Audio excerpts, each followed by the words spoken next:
On June 19, 2013, following the G8 summit, President Obama stood at the Brandenburg Gate in Berlin, Germany, and gave a speech about nuclear proliferation. And so, as president, I've strengthened our efforts to stop the spread of nuclear weapons and reduce the number and role of America's nuclear weapons. President Obama said he wanted to bring nuclear warheads to their lowest level since the 1950s. But in that same month, his administration simultaneously unveiled a $275 billion plan over the course of 25 years to modernize its nuclear warheads and production capacity. In response to the administration's move, Greg Malos of the Los Alamos Study Group said that this proposed budget reflects bad management, bad priorities for the nation, and a lack of political courage and even savvy on the part of the president, his party, and his appointees. It is a real disappointment, a travesty of management and policy.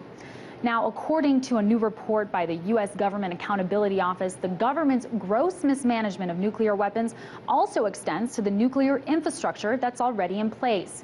You see, one arm of the Department of Energy is called the National Nuclear Security Administration, or the NNSA. It's supposed to improve national security through the military application of nuclear energy. But whether it's been able to do that effectively is questionable. Just take Los Alamos National Laboratory, located in Los Alamos, New Mexico. After a 7-year, $213 million upgrade to the security system that protects the lab's most sensitive nuclear bomb-making facilities, the security system does not work and will require millions of dollars in improvements. But aside from the wasted money, even the placement of the laboratory is problematic.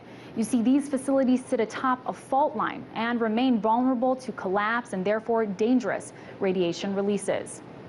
But let's go from New Mexico to Oak Ridge, Tennessee, where the price tag for a new uranium processing facility has grown sevenfold in 8 years to more than $6 billion, all due to a number of structural problems that weren't caught until the final stages of the building's development.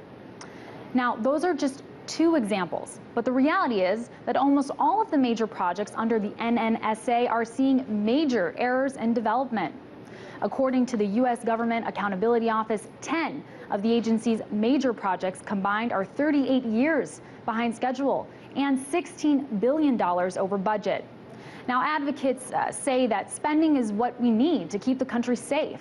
But critics like U.S. Senator Claire McCaskill, chairwoman of the Senate Homeland Security, Financial, and Contracting Oversight Committee, say that the agency, which is run by 92,000 contractors, has turned into a massive jobs program. She said, unfortunately for the taxpayer, cost overruns, schedule delays, and technical failures are the rule, not the exception. We need to find a better way to do this because we just can't afford the status quo anymore. It's all a result of years of ineffective accountability and a nearly automatic increase in funds. The increases have been so large that many are calling this budget bloated. And that means it may be time for a nuclear diet. In Washington, Ameera David, RT.